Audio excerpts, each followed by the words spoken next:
దేవుని పరిశుద్ధ నామానికి మహిమ కలుగును గాక. ఈ సాయంకాల ఆరాధనలో పాల్గొన్న ప్రతి బిడ్డని దేవుడి నిడాలుగా సేవించి ఆశ్రయించిన గాక. కొన్ని నిమిషాలు మనము దేవుని లేఖనముల నుంచి సాయంకాల పునరుద్ధాన శుభములతో కొన్ని మాటలు మనం ధ్యానం చేస్తాము. పులారా ఉదయకాల సమయంలో కూడా మనము కీర్తనలు 121 అధ్యాయం 8వ వచనం మనం చూసినప్పుడు, ఇది మొదలుకొని నిరంతరము నీ రాకపోకల యందు యెహోవా నిన్ను కాపాడును అంటాడు. దేవుని సహాయము మన పక్షముగా ఉన్నది. ఆయన మనల్ని కాపాడుతున్నాడు. ఆయనే కానీ మనల్ని కాపాడకపోతే ఈ జీవిత విలువ దేనికి పనికిరాదు.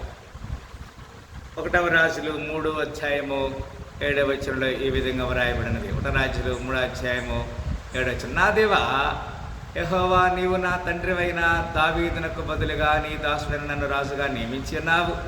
అయితే నేను బాలుడను, కార్యము జరుపుకు నాకు బుద్ధి చాలదు. దేవుడు తన యొక్క ఉద్దేశాన్ని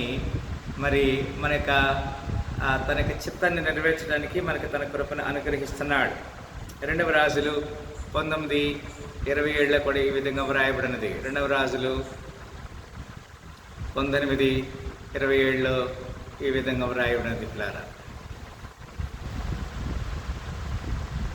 నీవు కూర్చుంటయో బయలు వెళ్ళుటయో లోపలికి వచ్చుటయో నా మీద వేయు రంకెలను నాకు తెలిసే ఉన్నవి అంటున్నాడు. మనం లోపలికి వస్తున్నప్పుడు, బయటికి పోతున్నప్పుడు మన దేవునికి వ్యతిరేకంగా మాట్లాడే ప్రతి మాట కూడా ఆయనకి తెలిసి ఉన్నది అని లేఖనంలో మనం చూడగలుగుతున్నాం. 1వ దినవృత్తాంతాల గ్రంథము 18వ అధ్యాయము 6వ వచనంలో ఈ విధంగా వ్రాయబడినది. 18వ అధ్యాయము 6వ వచనం మనం చూసినప్పుడు, తర్వాత దావీదు సిరియా సంబంధమైన దమస్కులో కావలి సైన్యమును ఉంచెను. సిరియను దావీదునకు కప్పం కట్టు సేవకులేరి, ఈ ప్రకారం దావీదు పోయిన చోట్లెల్లా యెహోవా అతనికి సహాయం చేయవచ్చును. నువ్వు పోవునప్పుడెల్లా అంటాడు, wherever you go you must enquiry with God and you can proceed, God will give you the victory. 2 chronicle 15:5లో ఈ విధంగా వ్రాయబడినది. పిల్లారా, 2వ దినవృత్తాంతాల గ్రంథము 15వ అధ్యాయం 5వ వచనం ఈ విధంగా వ్రాయబడినది. ఇక్కడ ఏమంటాడంటే, ఆ కాలంలో దేశములు కాపురస్తులందరిలోనూ గొప్ప కల్లోలము కలిగెను కనుక తమ పని పాటలను చక్కబెట్టుకుంటకై తిరుగు వారికి సమాధానము లేకుండానంటాడు. దేవుని చిత్తానికి లోబడిన వారికి దేవుడు సమాధానము సమకూర్చుడు అనేది ఇక్కడ లేఖనంలో మనం చూడగలుగుతున్నాం. యోబు గ్రంథము 5వ అధ్యాయము 24లో ఈ విధంగా వ్రాయబడినది. యోబు గ్రంథము 5వ అధ్యాయము 24లో ఈ విధంగా వ్రాయబడినది. నీ డేరా క్షేమ నివాసమని నీకు తెలిసి ఉండునను, నీ ఇంటి వస్తువులను నీవు లెక్కి చూడగా ఏది పోయి ఉండదు. దేవుడు తన కనికరాన్ని, తన కృపని మనకు తోడుగా ఉంచుతున్నాడనే మాట ఇక్కడ చూడగలుగుతున్నాం. కీర్తన గ్రంథము 12వ అధ్యాయము 7వ వచనంలో ఈ విధంగా వ్రాయబడినది.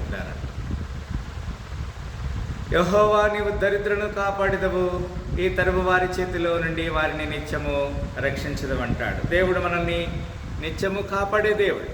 ఆయన కృప కనికరములు చొప్పున మనం జీవించినప్పుడు మనకు తన కాపుదల ఉంటుందని తెలియజేస్తున్నాడు. కీర్తన 26:1వ వచనంలో, యెహోవా, నేను యథార్థవంతుడనై ప్రవర్తించుచున్న నాకు తీర్పు తీర్చుము, ఏమీ సందేహపడకుండా యెహోవా యందు నేను నమ్మిక ఇచ్చున్నానని చెప్తున్నాడు. మనము దేవుని సన్నిధిలో దేవుని చిత్తానికి లోబడేవారుగా ఉండాలి. 37వ కీర్తనల 23వ వచనంలో ఈ విధంగా వ్రాయబడినది. 37:23లో, ఒకని నడత యెహోవా చేతనే స్థిరపరచబడెను, వారి ప్రవర్తన చూసి ఆయన ఆనందించును అంటాడు.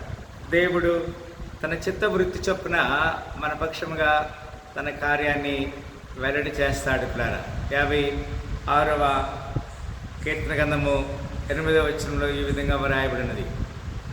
నా సంచారములను నీవు లెక్కించి ఉన్నావు, నా కన్నీళ్లు నీ బుడ్డిలో నుంచబడి ఉన్నవి, అవి నీ కవిలలో కనబడును కదా అంటాడు. దేవుని చిత్తము మన జీవితంలో నెరవేర్చుట మనం చూస్తున్నామని ఇక్కడ లేఖనం స్పష్టంగా మనకు తెలియజేస్తుంది. పిల్లారా, సామెతలు 3:23లో ఈ విధంగా వ్రాయబడినది. సామెతల గ్రంథము 3వ అధ్యాయము 23వ వచనంలో ఈ విధంగా వ్రాయబడినది ప్రారా.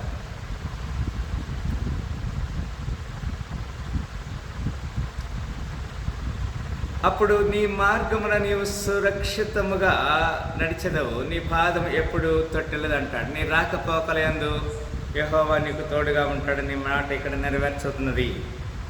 సామెతలు 24:12 కూడా ఈ విధంగా వ్రాయబడింది. సామెతలు 24:12 కూడా ఈ విధంగా వ్రాయబడినది. ప్రియులారా, ఈ సంగతి మాకు తెలియదని నీవు అనుకుని ఎడల హృదయములను శోధించేవాడు నీ మాటను గ్రహించును కదా, నిన్ను కనిపెట్టేవాడు దాన్ని నెరుగును కదా, నరులకు వారి వారి పనులను బట్టి ఆయన ప్రతీకారము చేయను కదా అంటాడు. నిజమే, దేవుడు ప్రతి వారికి వారి వారి పనిని బట్టి నెమ్మది సమాధానం దయచేస్తాడని ఇక్కడ లేఖనంలో చూడగలుగుతున్నాం. ఇర్మీయా గ్రంథము 36:26లో కూడా ఈ విధంగా వ్రాయబడినది. 36:26లో ఈ విధంగా వ్రాయబడినది.